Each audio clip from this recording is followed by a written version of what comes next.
Oh my god. Oh shit, I'm bleeding. That's a lot of blood. Where did that come from?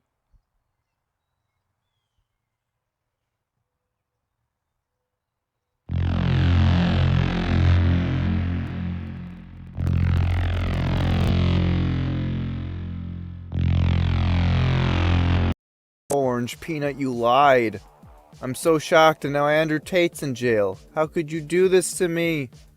Anyways, if you want to stay out of jail and not schizo post on twitter.com, subscribe to Alecations if you like animation.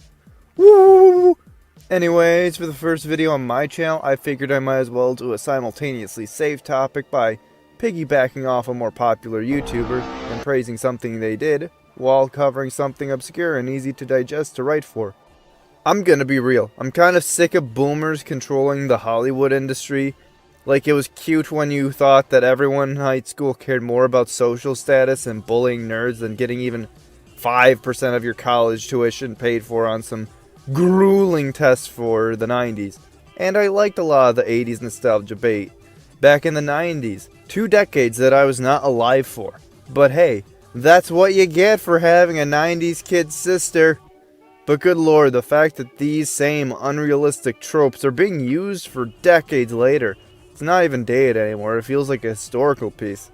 Plus the narcissism from once bullied nerds, playing victim and trying to speak for victims when they're so rich and out of touch that they don't even know the inconvenience of a new car payment. Getting really insufferable. I think we need some people around my age to take over the industry, cause it's been a little too unfunny for a while.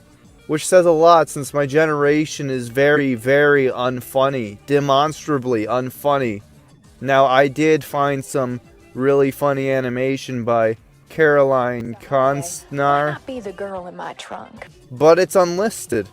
So I hope I am not screwing anyone over by reviewing it. It's not an animated work, so it's closer to a storyboard or proof of concept, as she calls it. We're gonna explain why the comedy in this works. And before we do that, explaining comedy makes it as funny as, what would be something really funny that I could call unfunny?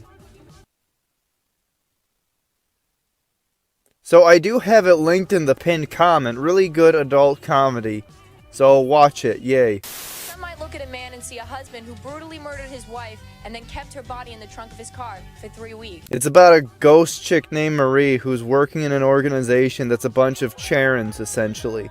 If you don't know who Charon is, read Greek stuff. Conflict and comedy come in because Marie has been doing this a long time. So she is both a slacker due to tenure and just absolutely lacks empathy when doing her job. David is her boss, and there really isn't any more character analysis than that, cause la cringa de muertos de muy finita. For those who don't speak Spanish, don't worry, it was just as much gibberish to people who do speak it, so you're not missing much.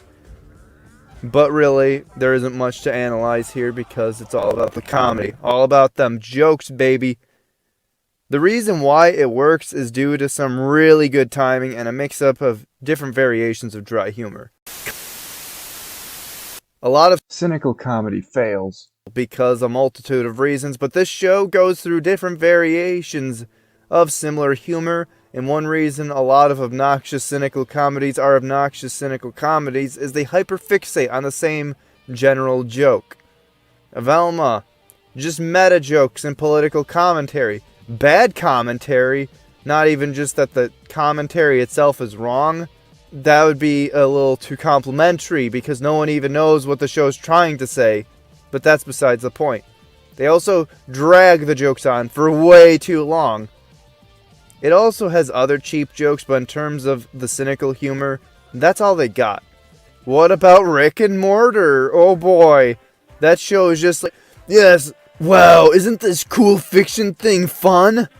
In reality, it'd be miserable, 'cause escapism doesn't matter.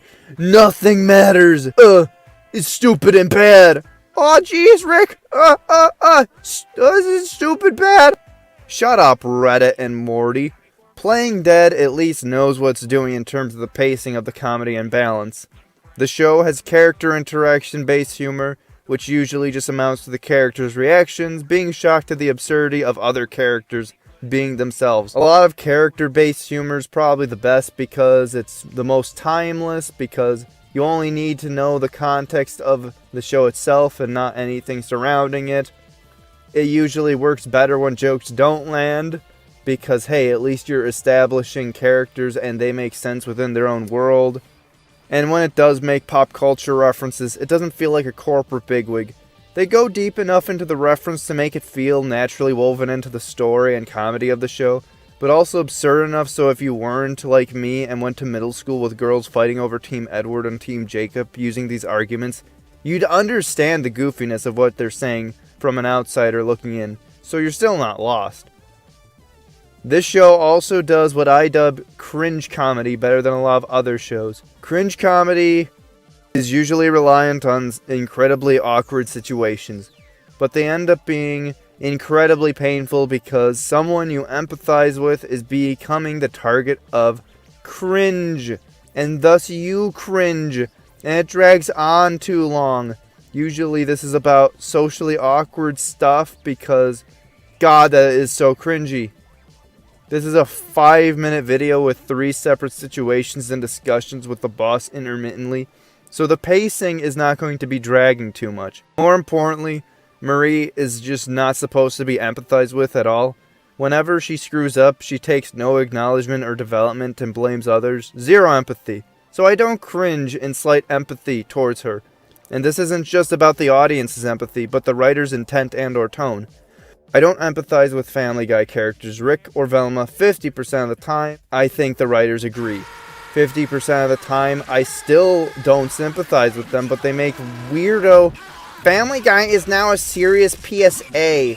Abuse is bad, even though we've been just saying that abuse is good because we're freaks episode. Or, you know, they try making Velma both the voice of reason right after explaining why she's wrong.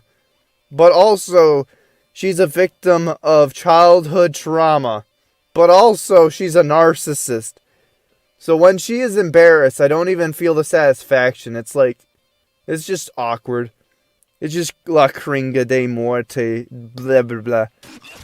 And I think Rick and Morty might actually be the worst example of this right now. The entire show has an identity crisis on whether or not Rick is a sad but bitter man who is repressing his rage from his family but secretly does care.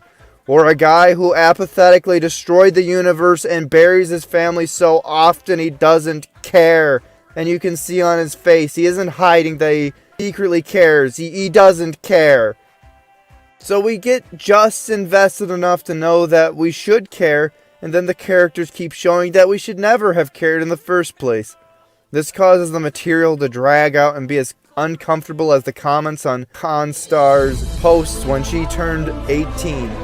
So you just see some brass chode not understanding empathy at all, and the straight men either explaining why it's bad or being baffled. That's how you do it right. No gray area, no empathy. You don't think that this awkward situation is being used for character development or progressing the plot.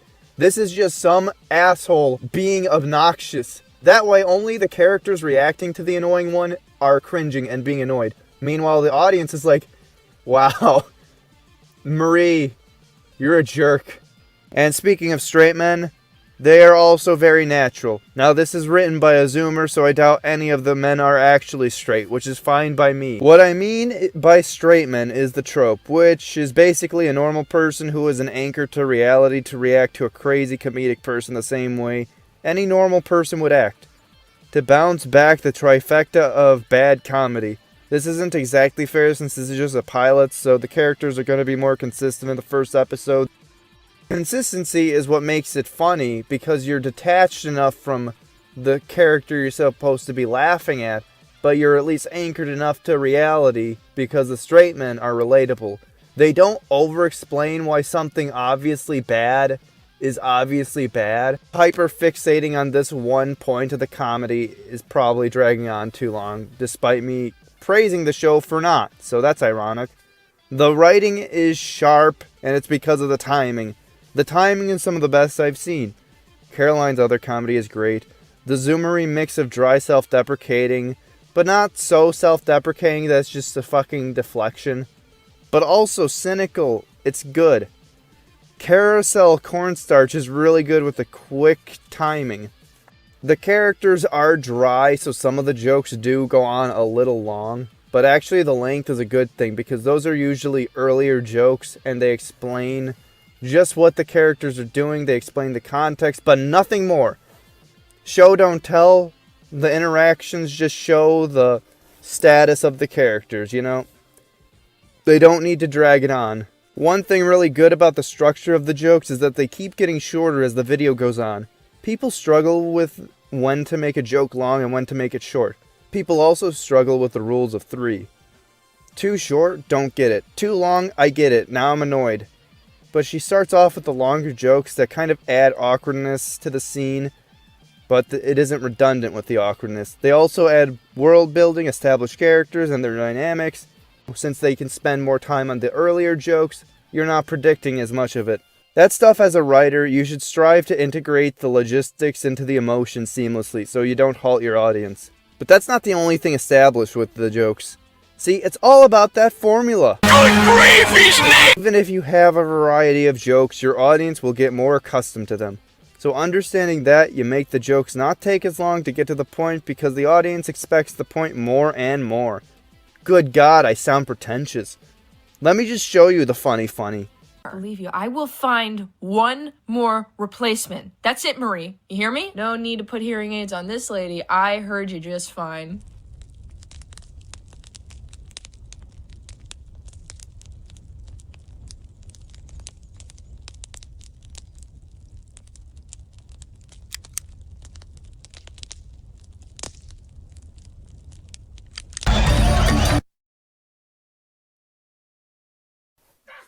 This is peak fiction. Sorry for spoiling the best joke in the episode, though. Wait, no, I didn't. He is not a part of the Bureau, is he? No. Shut the fuck up. No, he's a random assignment that I allowed to stay in the app. Shut the fuck up. Okay, now I did. I'm guessing this is a pilot, might be abandoned. I'm like, well, I don't really know.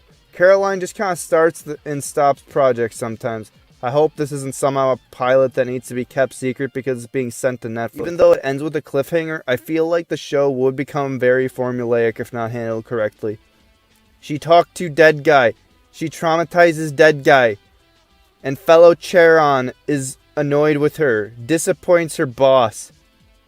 It's a good formula, but it's still a formula, so it should be treaded carefully and not be, repetitive. Here are the stats.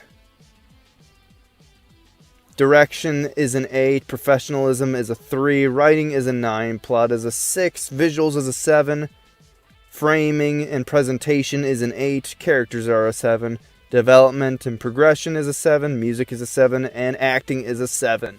This was somehow the exact same score as the other indie project I reviewed for completely reversed reasons. This is not intended. I have higher hopes for Murder Drones, but wow, this one was actually funny. Murder Drones was a bit too inconsistent for my liking at this point. I'm looking at the score, and yeah, I might have some stats a bit too high. But what, you want a critic to be unbiased? Well, yeah. Oh, I'm sorry. Oops. Anyways, if you like animation, subscribe to Alecations.